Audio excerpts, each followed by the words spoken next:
Ayun guys, review natin tong Supalay Titanium ng Cobea. Nabili ko nga pala siya sa Rox sa BGC. Ito natin. Ang laman niya. Meron siyang manual.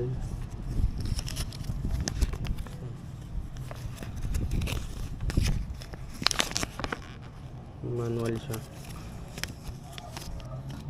Ayun, tapos ito may lalagyan siya. Cobea. Actually nagamit ko na siya. Tapos itong nangyari sa kanya yan, no? Parang nadikit yata yung stove. Akala ko malamig na. Nilagay ko sa loob. Kaya yan. Ito nangyari.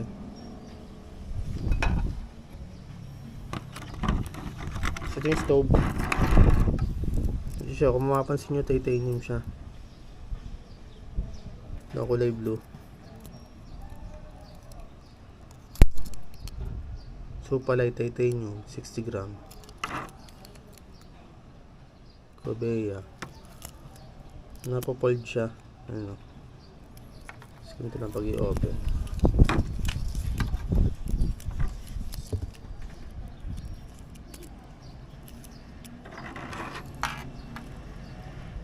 Maliit lang siya, tapos magaan.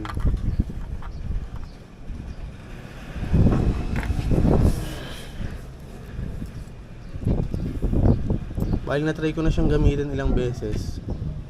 Okay naman siya, mabilis makaluto. Tapos kung makapansin nyo, itong part na to, ito.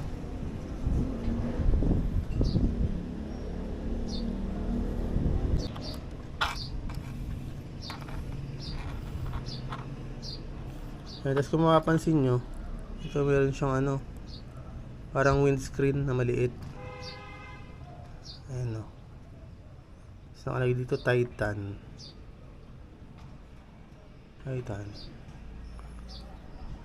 Natry ko na siya sa mahangin. Sa campsite mahangin habang nagluluto ako. Hindi namamatay yung apoy niya kahit wala akong windscreen. Bali ito na yung parang ito na yung pinaka windscreen niya. Ayan, ito.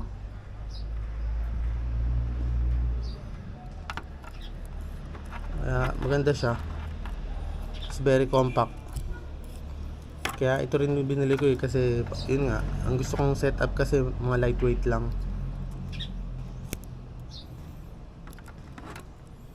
Nabili ko siya sa Rox ng 2,390 sa BGC. Sulit na sulit siya, maganda.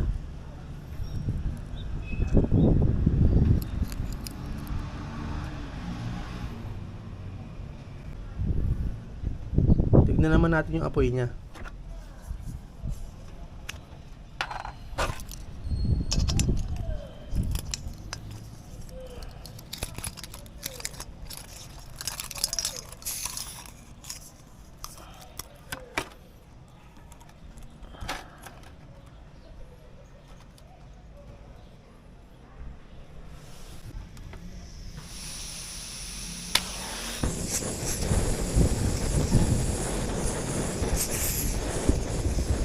Mahangin ngayon yun yung mga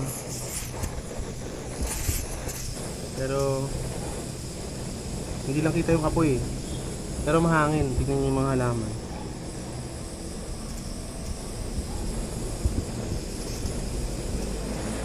Hindi siya namamatay kahit malakas ang hangin. Ayun o. Kita nyo naman sa mga halaman.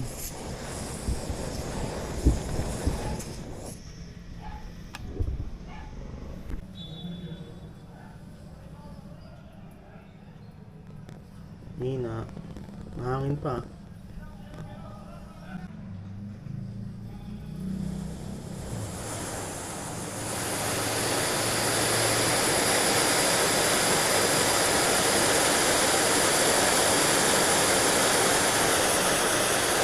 Nakalat yung apoy na, kaya sigurado makakalito pa agad.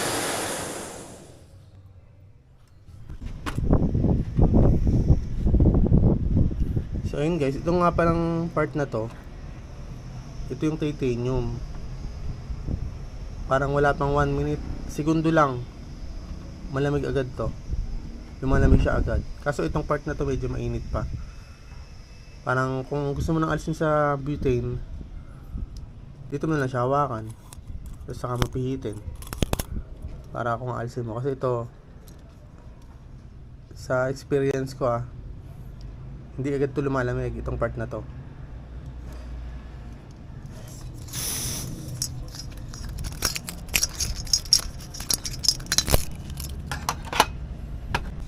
So ayun guys, kung nagustuhan mo ang aking video, baka pwede naman makahingi ng isang like at makikisubscribe na rin sa aking YouTube channel para lagi kang updated sa mga bago nating video na i-upload.